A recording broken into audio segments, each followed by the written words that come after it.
drinks in the far corner and some fruit and cheese. Thank you. Here. Feel free to get settled in an open seat. We are Thank about you. to get started. All right. My name is Christy Hesley, and I am the gallery manager for this space. I'd like to introduce our team over here. This is Eve Anderson, our gallery attendant, and our owner, Ken Hoffman.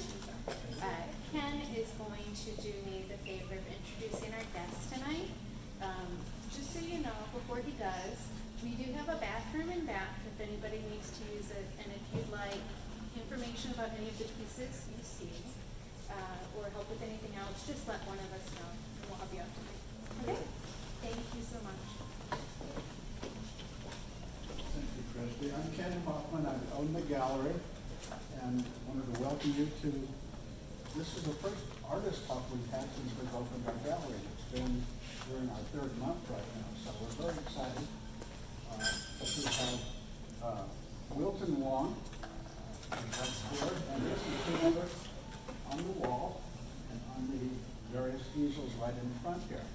And Gordon Szeto is going to be doing the interviewing of Wilton. These two have been friends for many years, so we hope they know what they're talking about. We just trust that you've done that. You just changed all the questions.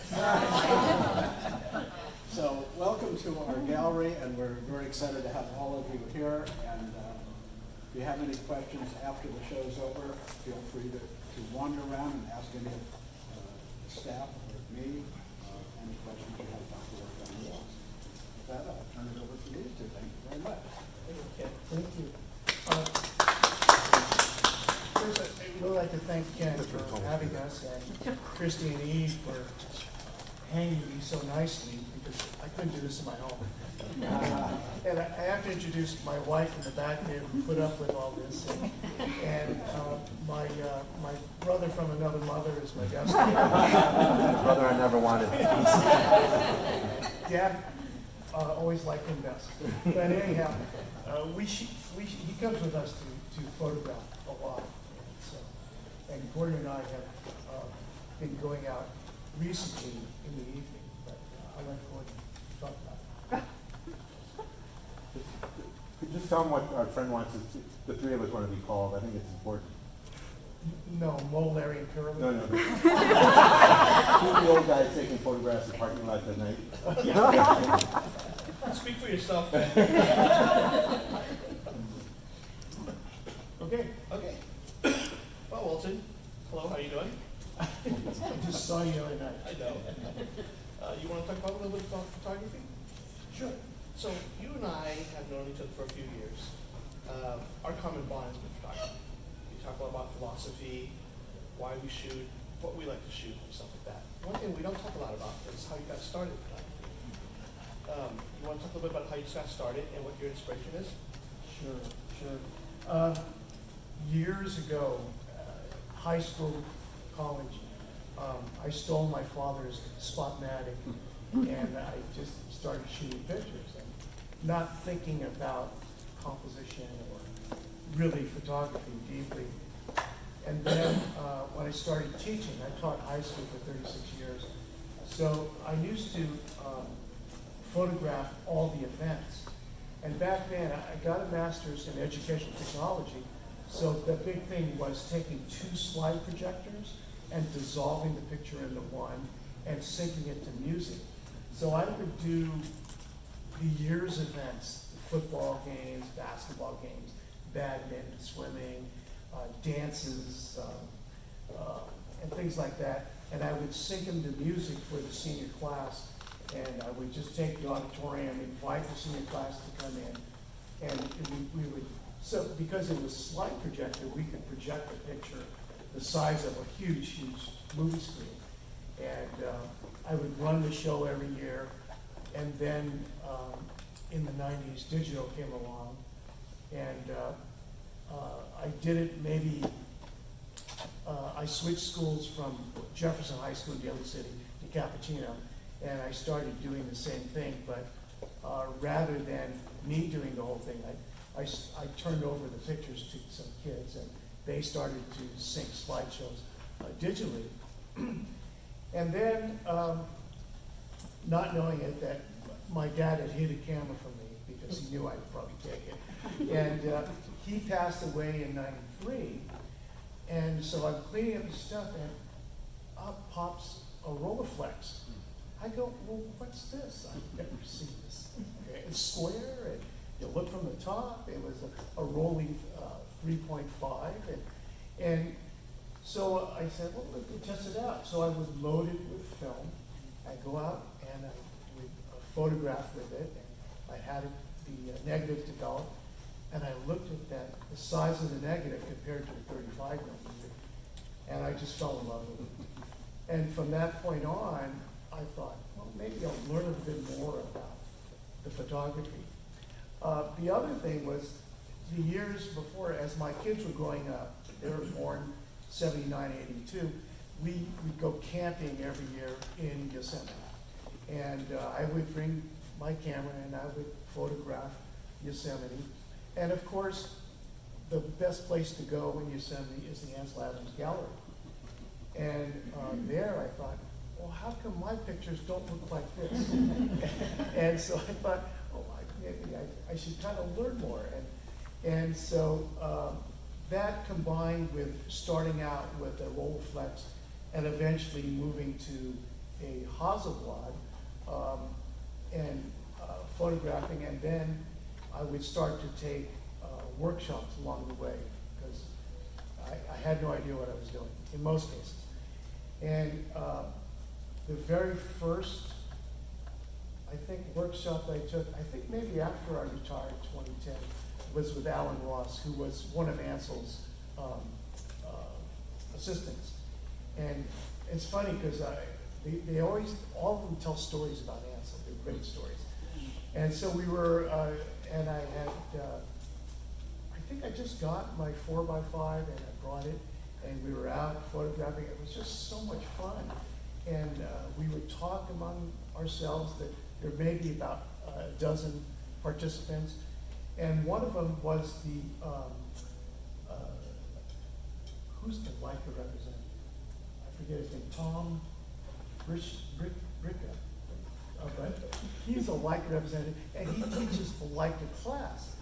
And he would sit in, and we actually went to Ansel's darkroom and developed film.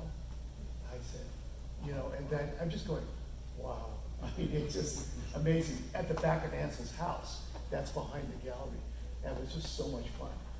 And at the end, the Leica representative said, you know the difference between this workshop and the workshops I do, which are connected to Leica, is everybody talks about photography and talk about composition, about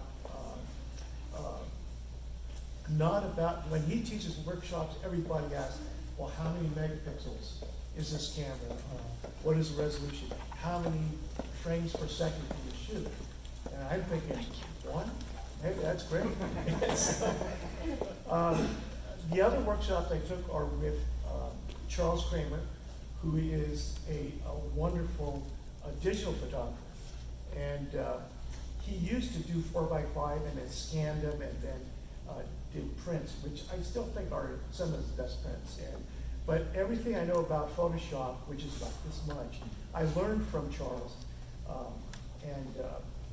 And then I took the Monolake workshop. If you've heard of John Sexton and Charles Kramer, they do the Monolake workshop in the fall.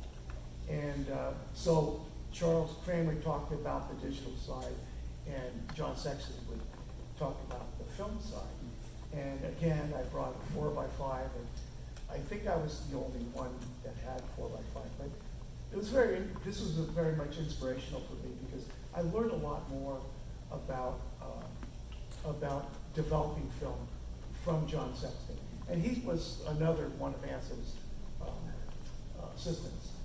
As a matter of fact, he took the picture of, I don't know, was he or Alan Ross took a picture of Ansel holding the Hasselblad and Imogen Cunningham in the background going, like that. And it was, that was very inspirational. And the final workshop I did, I learned how to do the platinum. And this is 2016 from Carrick Copeland. And I had kind of followed Carrick. I wanted to learn this, and I thought I'd have to go to the Ansel Adams Gallery to learn this.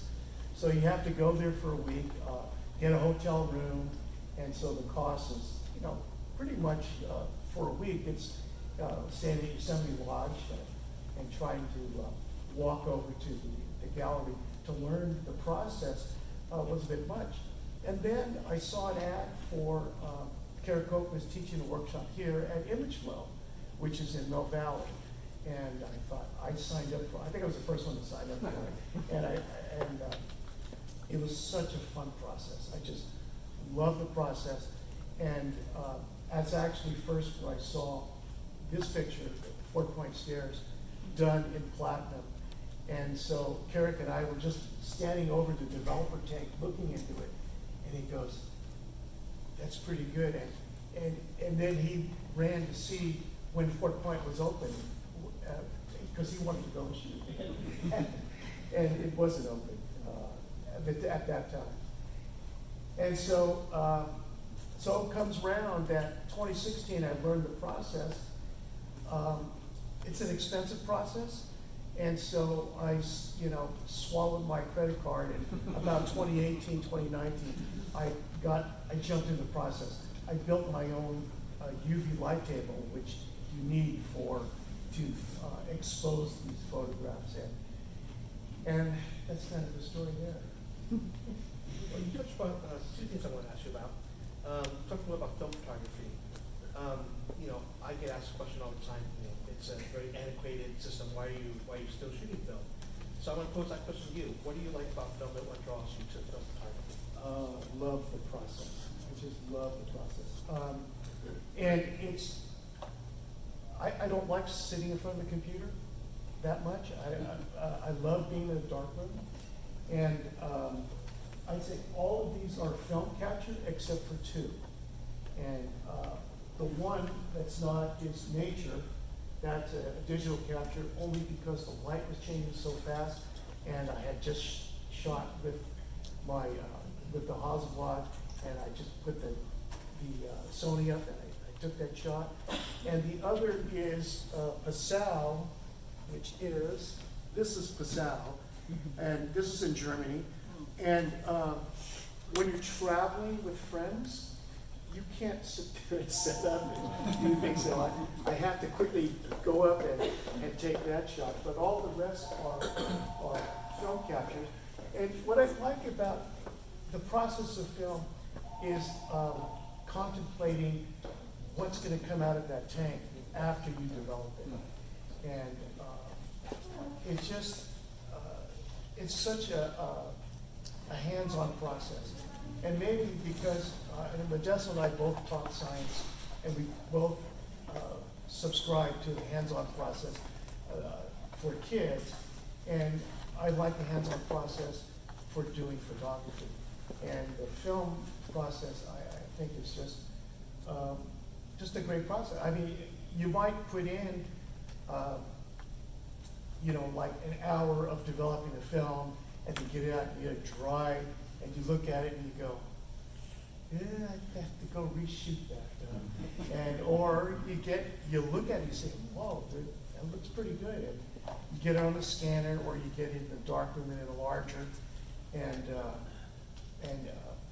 it's well worth it. It's the journey itself is well worth it. So my next question is kind of pertaining more to your creative process and how you visualize and select subject matters. So I know you do a lot of landscape photography, so let's talk a little bit about that. When you do your landscapes, as we see back here, how do you choose your subject matter? What's that process for you? I'm a sucker for clouds and ocean, water, and these go back several years. I think 2006 all the way through 2018, and the process of finding subject matter is like you're in the moment. you're in the present. I've done a lot of reading in Buddhism and mindfulness, and when you're out photographing, I don't think of the past or the future. I think about the present moment. When we got out, we're out on Ocean Beach. He goes, let's go out and see what it's like without the moon. How are we going to shoot it? I'm freezing my butt. But I don't think about what I'm going to create for the future. I don't think about what I created before, but I think about what's in front of me and where I'm going to compose and how long the exposure is going to be. And sometimes it's because you can't meter it. You put up the meter and the light meter says 0. So you have to come up with a way of photographing with the experience that you have. And so the process is like in the now. This is what I'm going to photograph. And if you think about all of these, I would consider these a pandemic project because I had gone through the thousands of negatives and files that I had. And I thought, almost all of them have been printed in silver. And I thought, well, you know, I've invested the money, let's try some of these in palladium. And they kind of like, there's a visceral response when it comes out of the developer. So I'll expose it, put it in the developer, and in the palladium process, the first developer is a potassium oxalate. And there's no waiting, it's almost immediate that it just pops in. And it's so cool because you either have a really good feeling or you have like, I have to go back and redo this negative feeling. And so these all come from, past years. And after I first looked at them together, this is the first time I've ever seen them all together like this. And I was telling somebody earlier, it says a lot about me. And so the project kind of formed itself because it's kind of like, the process of the landscape or old architecture. Does that answer your question? Yes. In the past, you talked to me about 4-point, which you actually mentioned earlier, and you told me about how you like to go back to 4-point all the time to kind of really see it differently each time. Can you tell me a little bit about what you're talking to me about and what your inspiration for that is? Yeah, I think 2012, 2014, I did a whole series at Fort Point. And Fort Point Stairs was kind of a standout, but I took a 4x5 in there and I have tons of negatives of different aspects of Fort Point. And I go back to the same places because the light changes, the light's different. And if you look at Fort Point Stairs, there's a window on the side there. And if you go into Fort Point, have all of you been to Fort Point? It's a wonderful place to photograph. You go in the stairs and you turn left and you go to the stairs and go to the second floor. And on that floor, there's a big room and it faces those stairs. So the first time I went, I thought, oh, it'd be cool to frame it inside the frame of the doors from inside the room. And so I shot that, and after I developed the negative and I looked at it, I said, I think I got to get a little closer. And then I went a little bit closer, and finally, I think I shot it one more time from the room.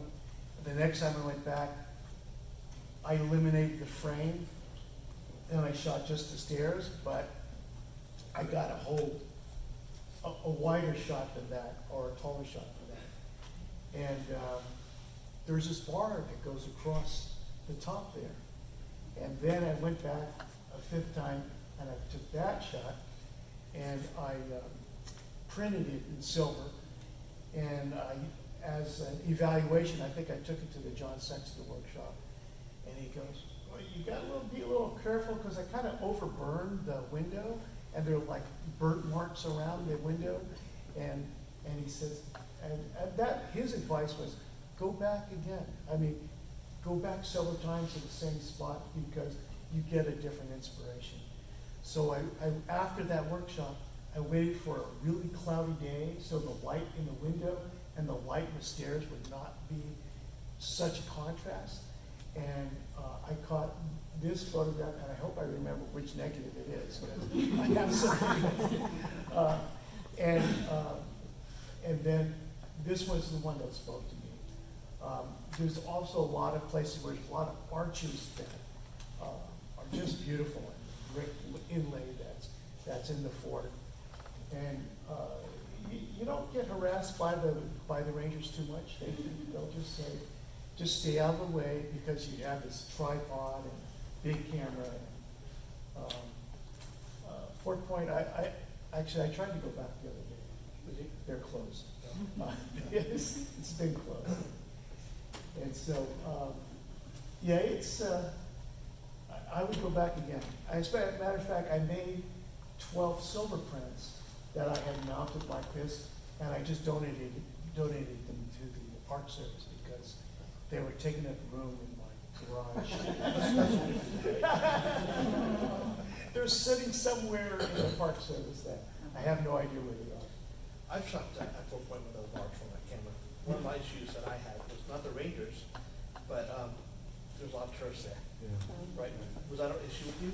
I went at 10, right when they opened, and you get an hour by yourself on a Monday, and then day camp comes in.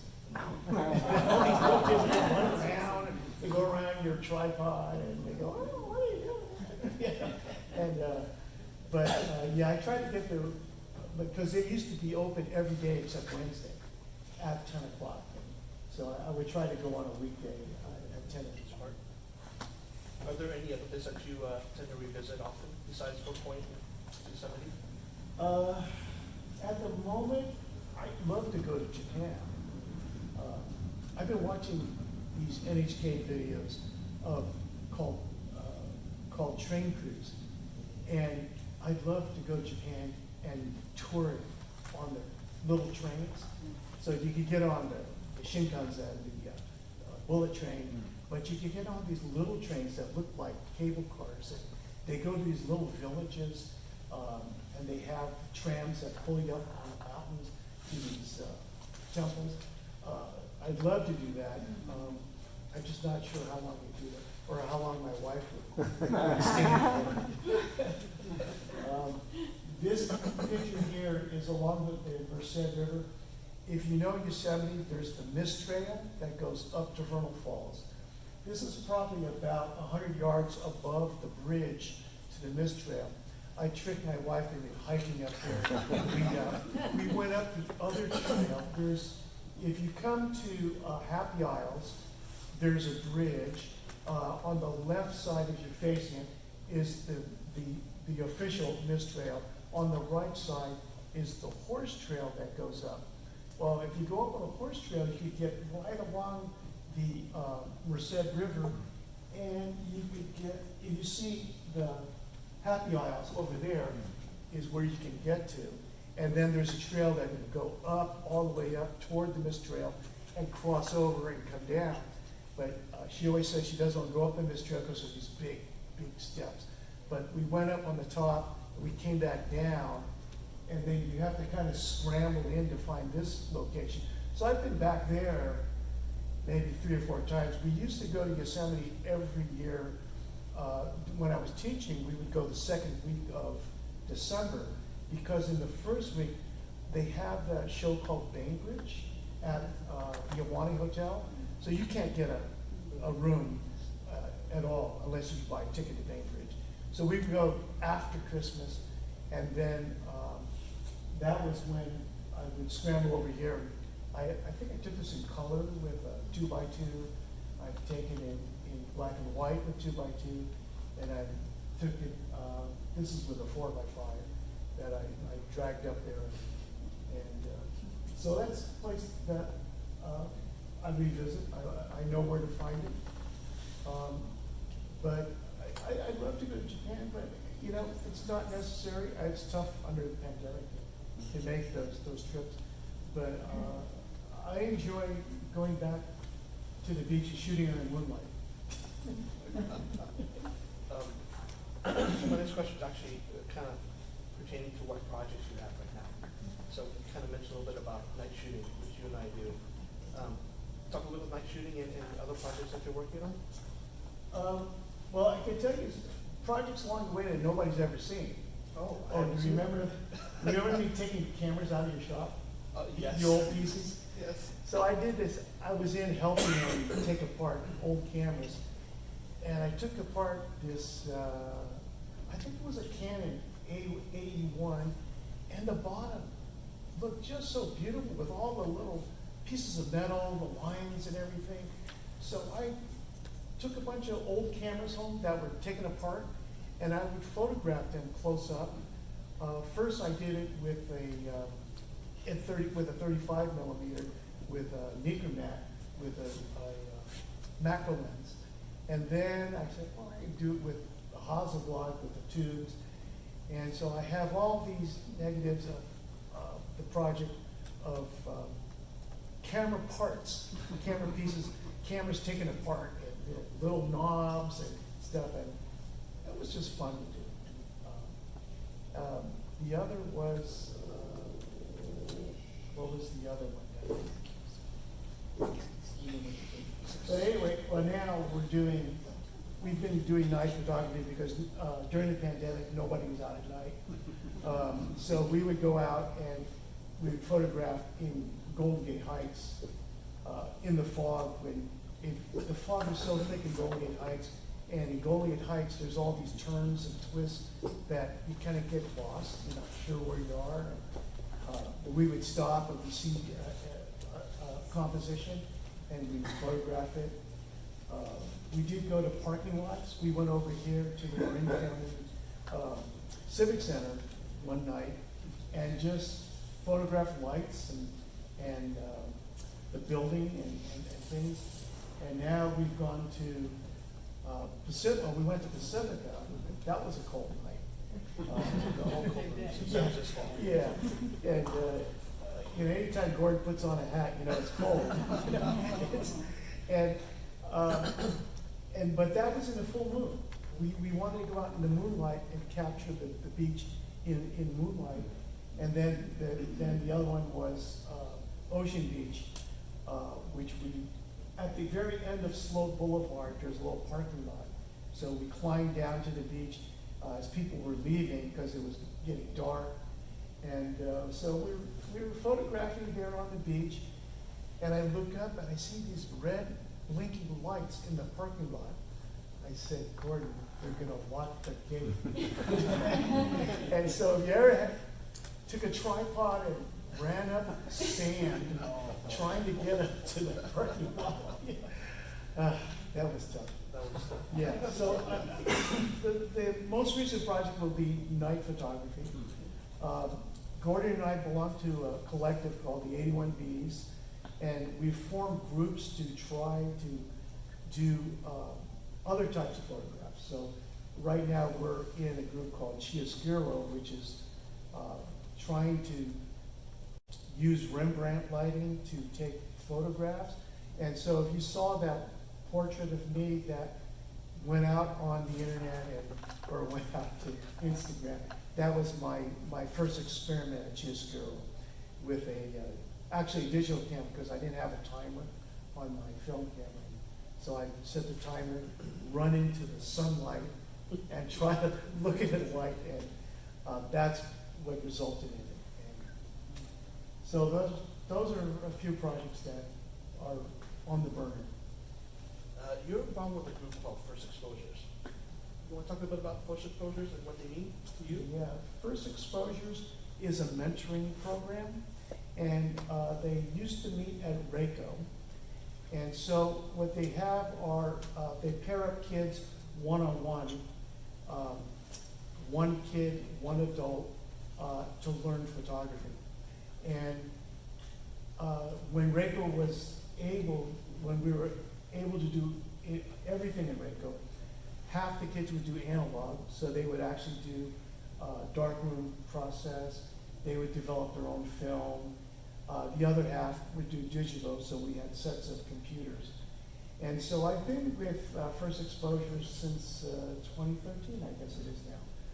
And during the pandemic, we went to full Zoom meetings. And actually, there's a meeting tonight that I'm missing. And so we would work with a kid one-on-one.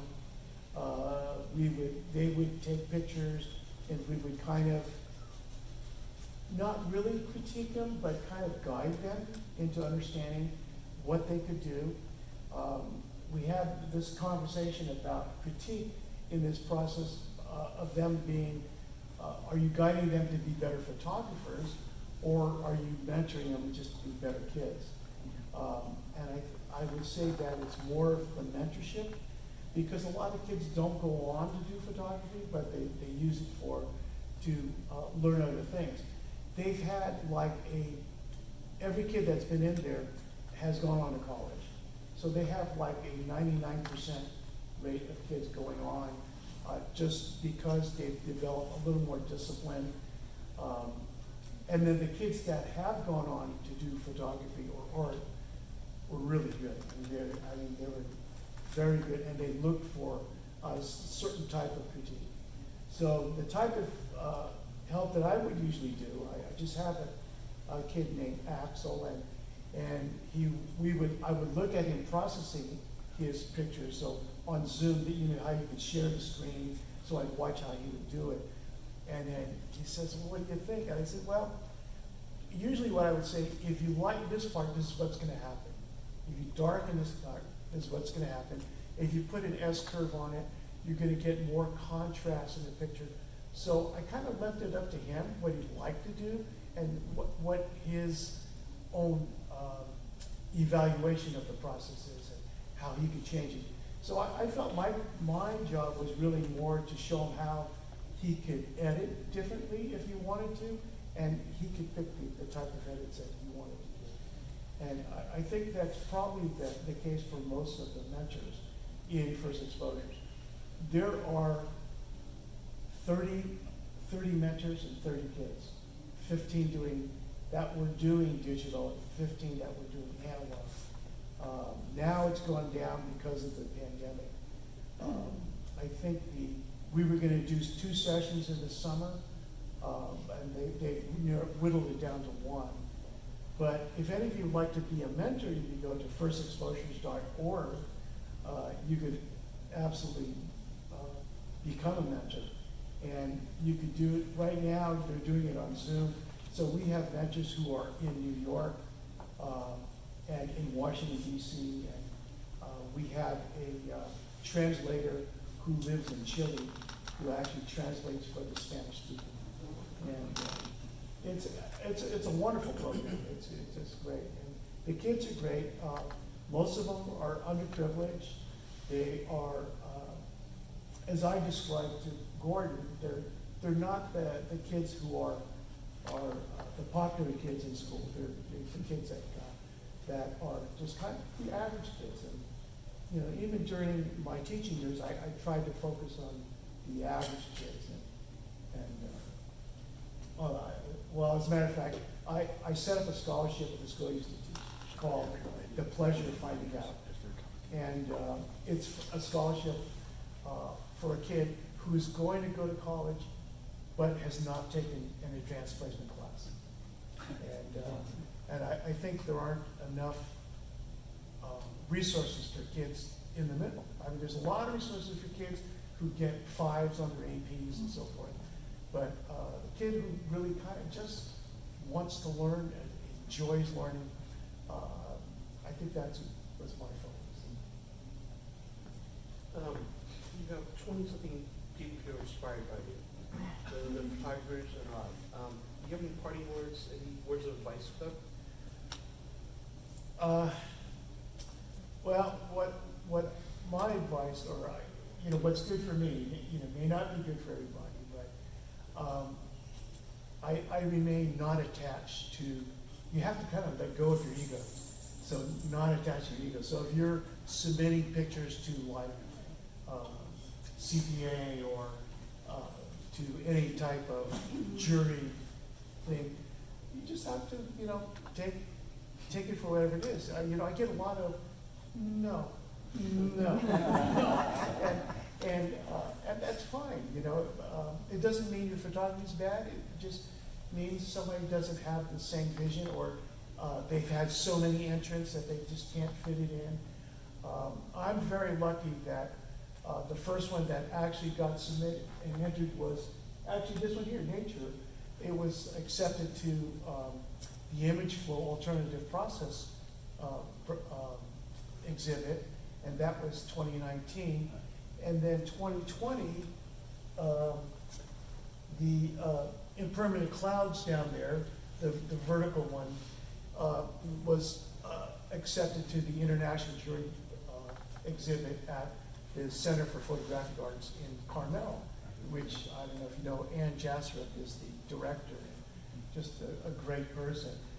And from there, I have joined CPA, and there I'm able to put a page on their website that ends with 6 photos. And I'm lucky enough that Ken saw that, and Ken's the one who said, invited me to come here. So in terms of parting words, you gotta just do the work, and I think it's Chuck Close said there are 1% that are inspired, and the rest of us just have to get to work. And you do the work, and you're true to yourself, and the things that you really like. I think that you'll be satisfied. I mean, the first person you're gonna like that has to like your work is yourself. You have to be compassionate to yourself.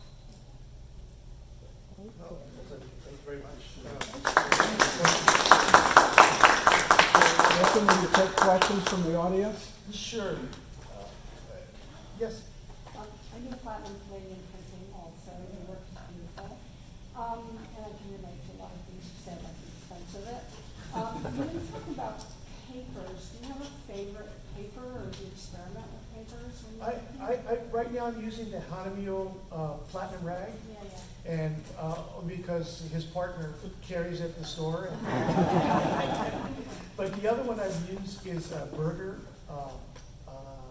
320, or Cot 320. It's a very nice paper, and he thought it looked better than the Hanamiel, but now when I hold them up, it's minute difference. It's a very minute difference.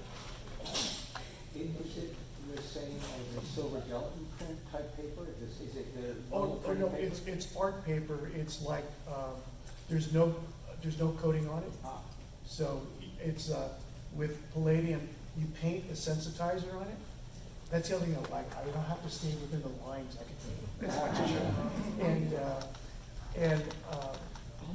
and then it's a ferric oxalate and a palladium salt, and together they become sensitive to ultraviolet light.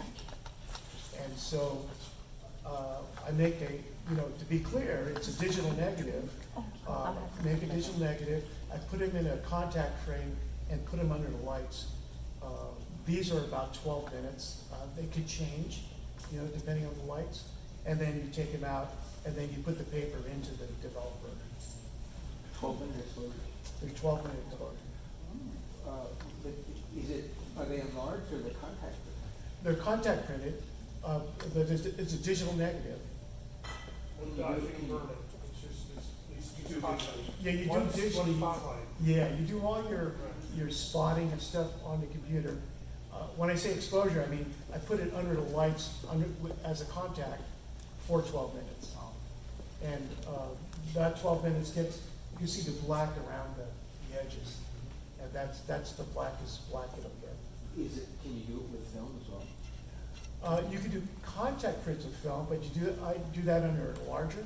So you can turn on a light and turn it off. So you take your negative and put it onto silver paper, and then you could contact it that way. But it has to be a view camera size negative to do, or is it enlarged? You're talking about palladium? Oh, you mean to enlarge it? Yeah. Yeah, you can, with that, if you want to use a silver negative, you have to do an 8x10 if you want to do an 8x10, or you could do a digital negative as well. 8x10 negative. Yeah, Wow. yeah. But I've seen people who do 8x10 negative to do palladium printing, but they still scan their negatives, because once you get that stuff on your negative, you can't get it off. Last question, and I love this, your print in 4-point, because I've tried to shoot in 4-point with limited success, partly because of the glare. When you say you went in overcast day, I hear what you're saying. But even that, with the range of tones you achieved, I mean, it's almost like a poster for the Ansel Adams zone. The range is amazing. But you may have shown a card when you said that John Sexton said you burned a little too much in the window. When in that process, this is a palladium print. This one's palladium. The one I showed to John was a silver print. I see. Yeah. So you adjusted the tones then on the computer? Yes, yeah. But because this was a really cloudy day, it really wasn't as difficult. And I don't think I did anything to the top part, but the bottom part where you're coming up the stairs is always very dark. Dark. Yeah, and so I just did I think I probably did a curve that just brought it up a little bit. Do you shoot with a filter? I do, out here I use a yellow filter, but in there there is no filter. I'm a sucker for red filter, but that's another story. Yeah, and we had this conversation, the red filter is a little bit too much, you know? You get, I hope not, but yeah, you get a little too contrasty, and even John Sexton said he thought red was too much.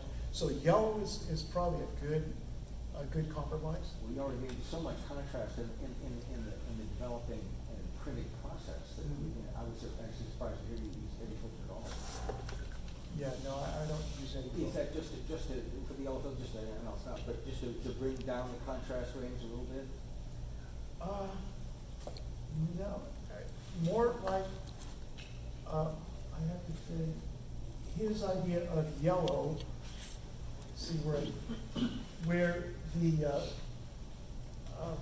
Happy Isles picture, okay, if you see the leaves were kind of yellow, and so if you use a yellow filter, you kind of accentuates it a little bit more. This one, I did use a 10-stop filter, and this is a 5-minute exposure. Wow. So, Daytime? it was daytime.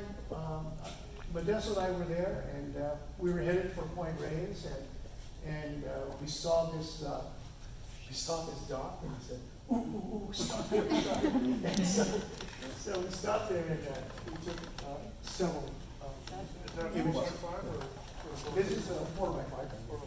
Yeah, and, people, I think my favorite part of this picture are these little pieces of grass. Yeah, just, anything else? Yes, you mentioned that you don't really like sitting in front of a computer.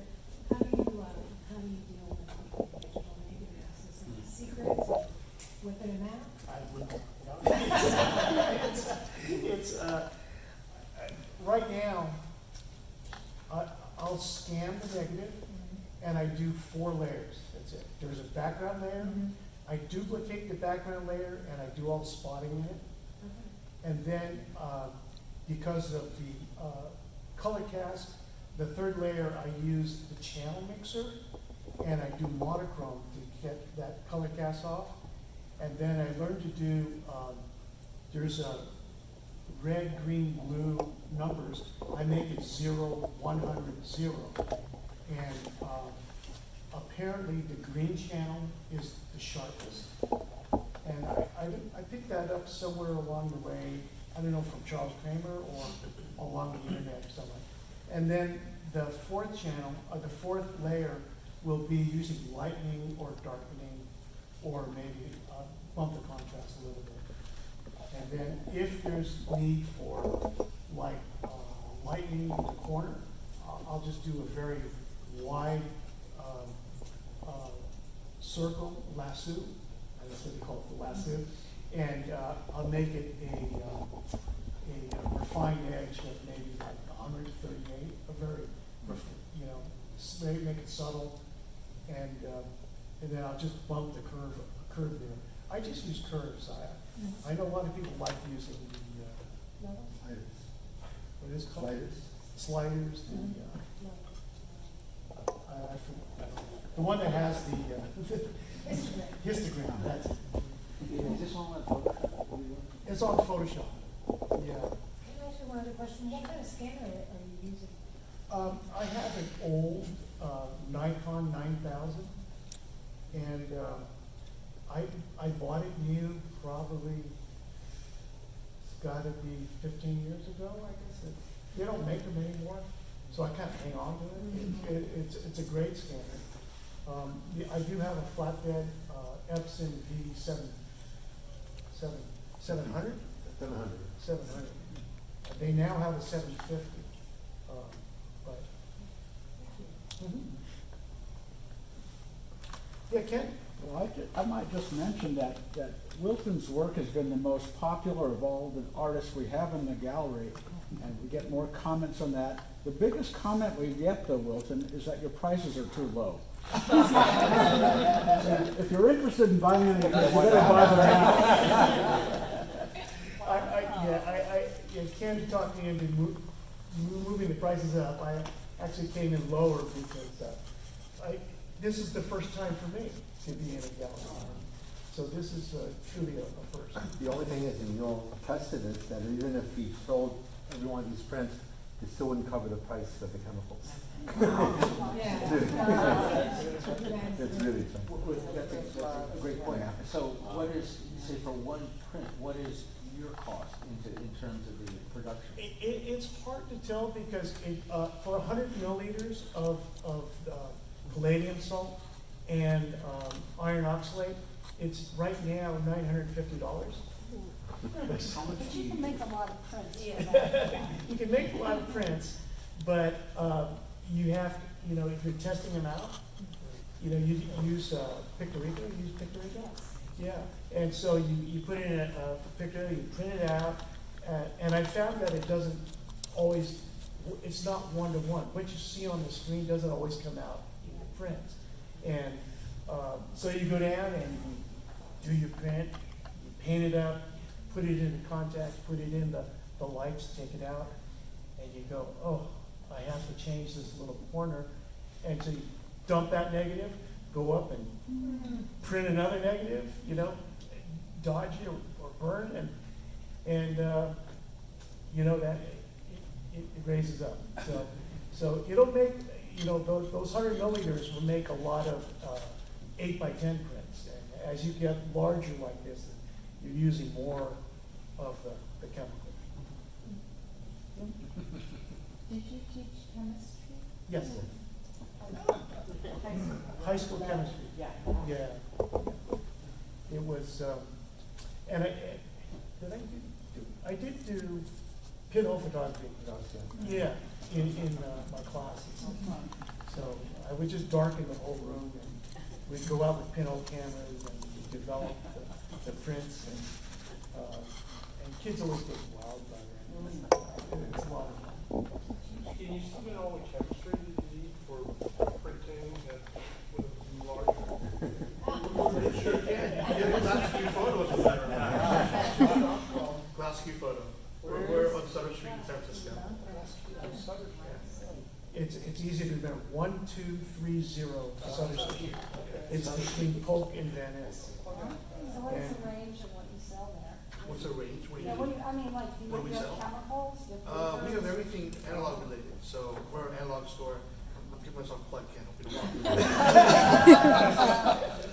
of dying breed. It is. But we specialize in analog. So we have all your chemicals, your papers, we have cameras, anything related. You have the chemicals for platinum. No, that's one thing we don't have enough customers to supply that, It's unfortunately. plastic and salt.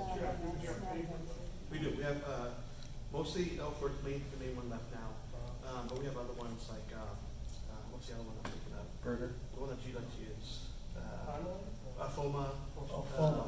Some Yeah. Oriental. Yeah. There's not much left of it, there's only very few left. Fuller Pan is very nice paper. I really like that paper. Me too. Yeah, it's great, it's great. For multi-grade 11 by 14 fiber base by any chance? Sure do. Yeah. They have the best selection of film too, anyway. Yeah. Great. Yeah, any type of film you want, you can get. Yeah. And you can still get sheet films for 4x5. Yes. That last key photo.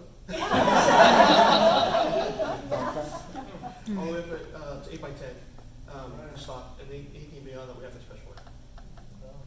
Wow, great. Well, I can sum up my photography this way. There's two words. We said this the other day. One is joy, and the other is gas. And if you're a photographer, gas is an acronym for gear acquisition syndrome. And so it's nice hanging with him because I see all these things that come in, and I go, wow, we had this 360-degree camera once, and it actually spun around. And so, and it made a 2¼ by, it was 6 by 24 negative. And so we went out on Sutter Street, and his partner and I would stand in different areas, and he would shoot it, it would spin around, and then we'd go develop it and go. It was just his picture. So ultimately, this gas thing, which all of us are guilty of, he could sell out of his basement for a couple of years, but you only use it a couple of cameras. I mean, you have a lot of stuff. Personally, Yeah, I mean, I don't use very much. yeah, no, you have a couple that you like, but the same thing with all of us. I mean, we have a lot of it, but we don't use that all of it. Yeah, and then the other thing is to keep learning. To keep learning different things. I love to learn, and the pleasure of finding out comes from a book that's by Richard Feynman. And if you guys know who Richard Feynman is, he's a Nobel laureate. He passed away in '88. He's the one who actually discovered why the space shuttle blew up in mid-air.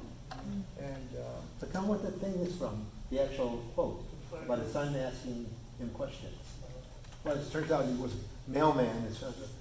Feynman's father was a mailman, and they're walking through the forest, and he said, "Dad, what's that bird?" And he said, "Oh, I don't know." And he said, "Oh, Dad, what's that tree?" "Oh, I don't know." And he kept on asking questions. And then he didn't get any answers, and he said, "Well, it's not about names of things, but about how things work and how they're kind of connected together." And that's so the pleasure of finding out is the process of finding out. yeah. And that's from Richard Feynman. If you haven't read Richard Feynman, Was his book called Surely You're Joking, Mr. Frank? Yes. Surely best You're Joking, Mr. summer Feynman. read on the beach. There's actually a Nova video of Richard Feynman. They recorded him maybe 2 weeks before he passed away, but he was still chipper. I mean, he was just, he's a well-known Nobel laureate who plays the bongos. And that's inspiring. Those kinds of things are inspiring to me. And I think that infuses you in the art and to a way of looking at things. Look, I want to ask you, the first exposures program through RACO closed a few years ago. What's going Yeah, on? well, during the closure, First Exposure was still there Yeah. on Saturdays. And because Stewart allowed First Exposures to rent that area. But now they're out of it. First Exposures is building a facility on 17th and Folsom. And I don't know if they're, I heard that they're gonna try to rent out RACO to someone else, but I'm not sure. As a dark room. Changed every time. Oh, yeah, it changes every time. As a dark room? The dark room? As a dark room in RACO, I mean. No, I think that you're gonna have some sort of business. I always wondered how he's gonna get rid of all the equipment he has. He's sort of all of it. Is he? It's about as close as I've gone. Okay. Are there any public dark rooms anymore? Yes, there's one left in the city. I don't know if you know, of course. Yeah. They'll be reopening in fall. Is it on Scott? It is on Scott is the other end. Yeah, by It's State DeBose Park. Extension. Right. The entrance is to that photo center is at the end of DeBose Park, you go straight into it. The swimming flow is not gonna have a dark room anymore, No, they moved over here to Larkspur, right across from Woolley, I think, and, but, no dark. But if we go to your store, we can buy supplies and have our own. I'd like to thank our guests for speaking. You did a wonderful job. So thank you very much. Wilton has brought books for all of you to take home, and the gallery will remain open, so if you want to wander around and have some more wine, This is a chapbook. If you subscribe to Lenswork, there's directions on how to make these. It comes from one piece of 13 by 19 inch paper. So you're certainly welcome to take it, and I have a card here because somebody rattled me for not having a card last night. So, yes, so please help yourself. Thank you for coming. Thank you so much.